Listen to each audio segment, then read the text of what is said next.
Welcome to ITCPH Pigcast, your monthly dose of knowledge in pig husbandry. Don't forget to hit the subscribe, like, and follow buttons so you'll never miss our program. Now, let's dive right into today's episode. Here's episode 13 of the ITCPH Pigcast. Year of the Fire Horse na nga po tayo ngayong 2026, pero usaping pagbababuyan pa rin ang hatid sa inyo ng ATI ITCPH.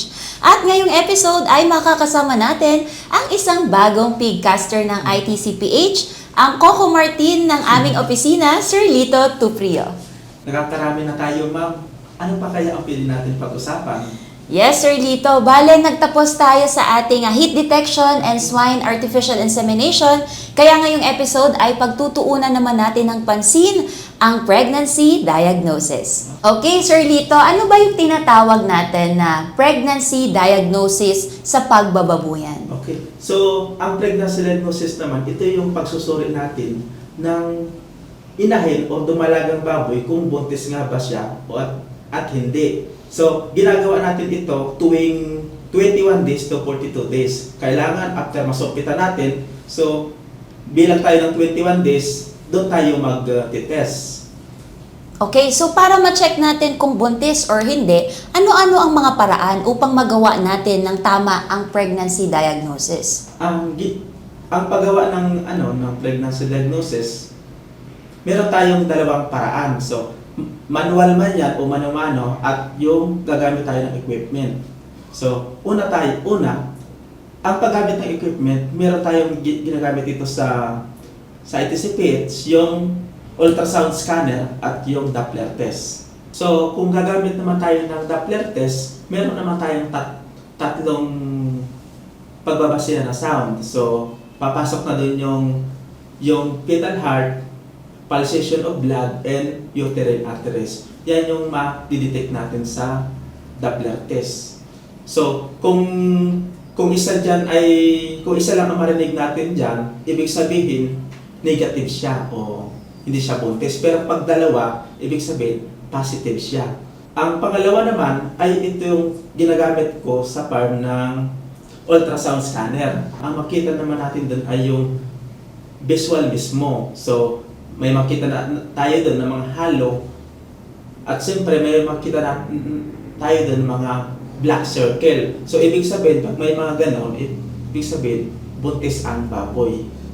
Okay, and pag yung mano-mano naman or yung manual checking naman natin, Sir Lito, paano naman ito? So sa sa manual naman ay pwede naman natin makita kasi doon sa halimbawa yung yung nipple naman ng inahin. So, makita natin na buhay. Maliban doon, makita naman natin yung kanyang tiyan, medyo nalaki siya. So, isa yun sa mga senyales na buntis ang baboy. Okay, so in terms of pregnancy diagnosis, ano yung masasabi natin na best time para isagawa ito? Okay, so sa best time naman, ang pinakamaganda, dapat yung ating baboy ay naka-relax siya. Tapos, pwede naman natin itis siya ng umaga or hapon. Pero ang pinakamaganda na ay nakatayo ang baboy.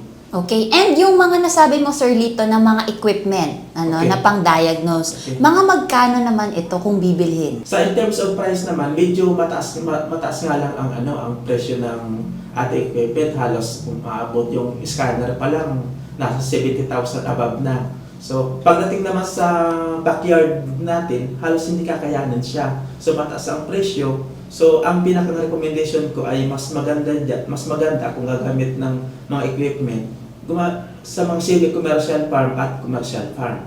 Okay, and nasabi mo kanina, Sir Lito, yung proper positioning sa paggamit na equipment. Paano ba ang tamang paggamit ng itong mga Doppler test and scanner?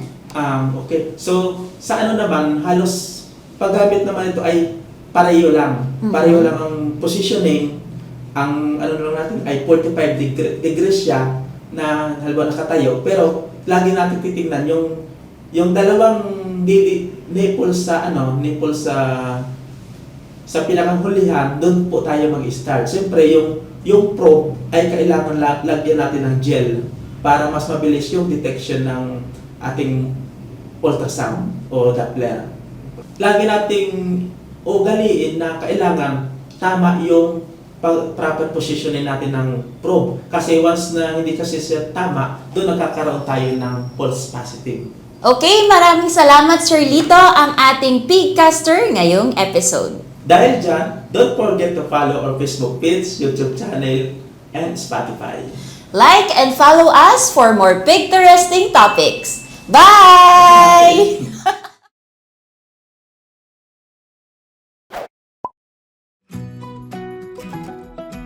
And that wraps up for this month's episode. Don't forget to subscribe, like, and follow to our Pigcast. Thank you so much for tuning in today.